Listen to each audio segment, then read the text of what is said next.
एक कहावत है कि तीर कमान से और शब्द जुबान से और प्राण तन से निकल जाने के बाद कभी वह वापस दोबारा लौट करके वापस नहीं आते। इसलिए इन सब का प्रयोग हमें बहुत सोच समझकर और सावधानी पूर्वक से करना चाहिए। एक बेटी का पिता जो बेटी के खुशी के लिए, उसके लालन पोषण के लिए, उसके परवरिश के लिए अपना सर्वस्व न्यौछावर करने के लिए तैयार रहता है, वह कभी नहीं सोचता कि बेटी कभी दूसरे की अमानत होगी, एक न एक दिन इसे ससुराल जाना है और यह शादी के बाद अपने ससुराल के आंगन को महकाएगी और खुशियां बिखेरेगी। वास्तव में बेटी का बाप बहुत बड़ा दानी होता है, जो अपने जिगर के टुकड़े को दूसरे के हाथों में सौंप देता है। ऐसी ही एक घटना घटती है जब शादी के बाद दुल्हन को जाने का वक्त हो जाता है। तभी दूल्हे के द्वारा कुछ ऐसी बात कही जाती है जिससे कि लड़की के बाप के मान सम्मान और जमीर को धक्का लग जाता है। तब लड़की बेहद ज्यादा गुस्सा हो जाती है और फैसला करती है कि ससुराल नहीं जाने का। तब दूल्हा और उसके बाप के और बाराती लोग के हाथ पांव फूल जाते हैं, इस पे हर बेटी के बाप को नाज होगा। नमस्कार, स्वागत है आज के मार्मिक और दिल के छू लेने वाली कहानी के। आज की जो कहानी है, एक लड़की होती है जिसका नाम होता है गीता।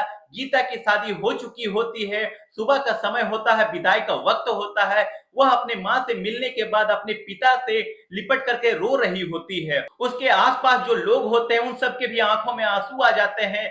गीता अपना घूंघट काढ़े हुए होती है, विदाई का वक्त हो चला था, वह गाड़ी पर बैठने ही वाली होती है।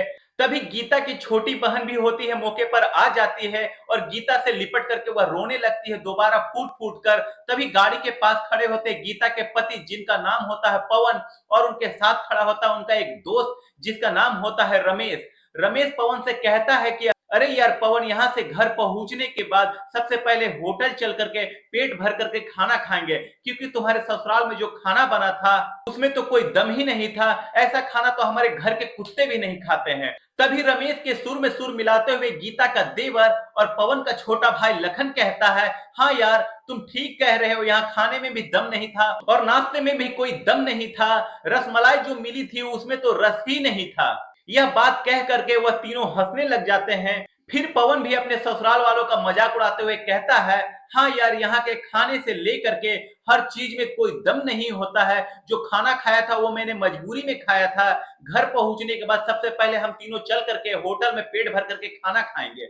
इतनी बात वह सुनती रहती है और इतनी बात सुनने के बाद गीता जब कार में चढ़ने वाली होती है वह रुक जाती है और अपने सर से घूंघट को हटा देती है और चेहरा खुल जाता है। इसके बाद वह गुस्से में एक लात जो होती है कार के दरवाजे में खींच करके मारती है और कार का दरवाजा बंद होता है और उसकी आवाज से सब लोग चौंक जाते हैं। उसके बाद वह रोते रोते अपने पिता के पास चली जाती है और फिर उनका हाथ पकड़ करके कहती है कि पिताजी अब मुझे ससुराल नहीं जाना है, यह शादी मुझे मंजूर नहीं है। गीता यह बात इतनी तेजी से कहती है कि वहां पर जो भी लोग मौजूद होते हैं सब सुन करके हक्के बक्के रह जाते हैं।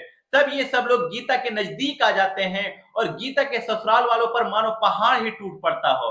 किसी को भी कुछ समझ में नहीं आ रहा था कि आखिरकार मामला क्या है। तब गीता के जो ससुर होते हैं, जिनका नाम रामराज होता है, वह गीता के पास जाकर के कहते हैं कि गीता बेटा आखिरकार बात क्या है, तुम इस तरीके से शादी होने के बाद विदाई के समय ससुराल जाने से मना क्यों कर रही हो। तब कुछ देर चुप रहने के बाद गीता आंख में आंसू लिए हुए अपने ससुर से कहती है कि बाबूजी, आपको तो पता है मेरे माता पिता ने अपने सभी सपनों को मारकर हम सभी बहनों को पढ़ाया लिखाया है और फिर काबिल बनाया है। एक बाप के लिए बेटी क्या मायने रखती है, यह सब आप और आपके बेटे नहीं समझ सकते, क्योंकि आपके घर में तो कोई बेटी है ही नहीं। आपको तो पता है मेरी शादी में आने वाले बारातियों को कोई समस्या ना हो, कोई कमी ना रह जाए, उनके खातिरदारी में इसलिए मेरे पिताजी पिछले 1 महीने से रात में 2-2 बजे तक जाग कर मेरी माँ के साथ प्लान बनाते हैं और प्लान बनाते हैं कि बारातियों को खाना क्या खिलाना है, रसोईया कौन रहेगा, उन्हें बैठाना कहाँ पर है, उनका उचित प्रबंधन कैसे किया जाए ताकि कोई बारातियों को खराब न लग सके। और शायद आप ये भी नहीं जानते कि मेरी माँ ने जो साड़ी पहन रखी है वो भी मेरी बड़ी बहन की दी हुई है। मेरी माँ ने पिछले 1 साल से कोई नई साड़ी नहीं खरीदी है, इसलिए ताकि मेरे शादी में पैसों की कमी ना हो सके। सिर्फ इतना ही नहीं होता है, जो मेरे पिताजी शर्ट मामूली सा पहन रखे हैं वो सिर्फ 200 रुपये का होता है। उसके नीचे जो बनियान पहन रखी है उसको देखोगे तो आपको यकीन नहीं होगा, उसमें सैकड़ों छेद हो रखी है। ये सब सिर्फ इसलिए ताकि मेरी शादी अच्छे से हो सके। लेकिन इतने मेहनत के बावजूद भी आज आपके बेटे को रोटियां ठंडी लग रही है और उनके दोस्त को पनीर बकवास लग रहा है। मेरे देवर जी को रसमलाई में रस ही नहीं मिला, और तो और मेरे जो पति होते हैं पवन को यह खाना भी मजबूरी में खाना पड़ा, वरना ऐसे खाने को तो वो हाथ भी नहीं लगाते। मेरे पति को जब सब काम मजबूरी में करना पड़ा तो इस बात की क्या गारंटी है कि वह शादी मुझसे रजामंदी से कर रहे हैं। हो सकता है कि शादी भी वह मजबूरी में कर रहे हो।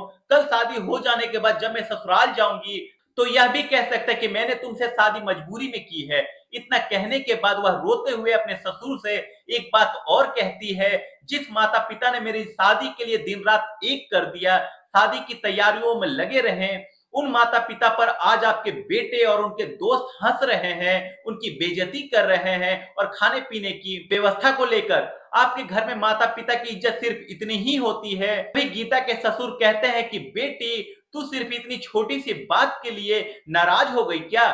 तभी उनके बात बीच में काटते हुए गीता कहती है कि बाबूजी, यह बात बहुत छोटी नहीं है बल्कि बहुत बड़ी है।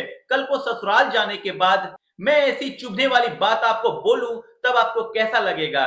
गीता के मुंह से ऐसी बातें सुनकर उसके ससुर का जो सर होता है शर्म से झुक जाता है, वह कुछ बोल नहीं पाते। तब गीता कहती है कि बाबूजी आप चिंता ना करें, मैं ऐसा नहीं करूंगी। मेरे अच्छे माता पिता ने मुझे अच्छा संस्कार दिया है, उन्होंने मुझे कभी सिखाया ही नहीं है कि किसी की बेइज्जती करना। बेटी के मुंह से इतनी बात सुनकर जो गीता के पिता होते हैं दयाराम, उनका सीना गर्व से चौड़ा हो जाता है और वह आंख में आंसू लिए हुए गीता को गले से लगा लेते हैं और कहते हैं कि बेटी अब चुप हो जा, इन लोगों को माफ कर दे, तुझे मेरी कसम है, चुपचाप अपने ससुराल चली जा। तभी गीता के पति पवन भी गीता के पिताजी के आगे हाथ जोड़ करके माफी मांगता है और कहता है कि बाबूजी मुझे माफ कर दो, मैं ही गलत था, मुझे ही समझने में देर लगी। आज आपकी बेटी ने एक बाप का सम्मान करना मुझे सिखला दिया। आज से मैं हर किसी के माँ बाप का सम्मान करूंगा और फिर उनकी इज्जत किया करूंगा। यह सब देखते हुए गीता के ससुर जो होते हैं वह भी गीता के सर पर हाथ फेरते हुए कहते हैं कि मैं आया तो यहाँ पर बहू लेने के लिए, लेकिन ईश्वर बहुत कृपालु है, उसने मुझे बहू के रूप में एक बेटी दे दी है। एक ऐसी बेटी जो बहुत संस्कारों वाली है और अपने माँ बाप के साथ ही साथ दूसरों के भी माँ बाप का इज्जत करती है और सम्मान से पेश आती है। तब वह आगे हाथ जोड़ करके कहते हैं कि बेटी मैं तुमसे माफी मांगता हूं कि ये जो नालायक है इन सबको भी आप माफ कर दो, जिसने तुम्हारे पिता का दिल दुखाया है। तब गीता अपने ससुर का हाथ पकड़ करके कहती है कि बाबूजी आप मुझसे उम्र में बहुत बड़े हैं और मेरे सामने आप हाथ मत जोड़िए, मुझे शर्मिंदा ना करें। सब देखते हुए पास ही खड़े होते हैं गीता के पिताजी, वह भी अपने समधी से निवेदन करते हैं, समधी जी मेरी बेटी के सामने आप हाथ जोड़ करके मुझे शर्मिंदा ना करें। मेरी तो आपसे बस इतनी ही प्रार्थना है कि आप हमेशा मेरी बेटी को अपनी बेटी समझना और कभी इससे कोई गलती हो जाए तो अपनी बेटी समझ करके इसे माफ कर देना, यह भी बच्ची है। इतनी बात सुन करके रामराज जी अपने समधी दयाराम का हौसला बढ़ाते हुए कहते हैं कि समधी जी आप बिल्कुल भी चिंता ना करें, गीता सिर्फ आपकी ही बेटी नहीं बल्कि आज से मेरी भी बेटी है, बल्कि वह हमारे खानदान की बहू भी है। आज से वही हमारा घर संभालेगी और वही हमारे घर की लक्ष्मी है। अपने समधी रामराज के मुख से इतनी बातें सुन करके दयाराम बहुत खुश हो जाते हैं और फिर खुशी पूर्वक अपनी बेटी गीता की विदाई कर देते हैं और फिर गीता भी राजी मजा से अपने ससुराल रवाना हो जाती है और फिर अपने पीछे छोड़ जाती है आंसुओं से भीगी हुई अपने माँ बाप की आंखें और अपने पिता का वह आंगन, और जिस आंगन में कल तक वह खूब हंसती खेलती थी, लेकिन आज उस आंगन की चिड़िया उड़ जाती है दूर कहीं दूसरे प्रदेश में। तो दोस्तों बेटी जो होती है अपने माँ बाप का अभिमान होती है, वह एक अनमोल धन होती है जिसे माँ बाप अपने सीने पर पत्थर रख करके अपने जिगर के टुकड़े को दूसरे के हाथों में सौंप देते हैं। बेटी की विदाई कर करके माँ बाप तो वैसे ही दुखी होते हैं और दूजे अगर उनकी बेइज्जती कर करके कोई उनके मान सम्मान को ठेस पहुंचाता है तब कितना दुख होता होगा, कल्पना कीजिए। इसलिए कभी किसी का दिल नहीं दुखाना चाहिए बल्कि उनके साथ अदब से पेश आना चाहिए। दोस्तों आप सभी को यह करुण कहानी कैसी लगी कमेंट सेक्शन में अपनी प्रतिक्रिया जरूर दीजिएगा। मिलते हैं अगले किसी नए वीडियो में, तब तक के लिए जय हिंद जय भारत।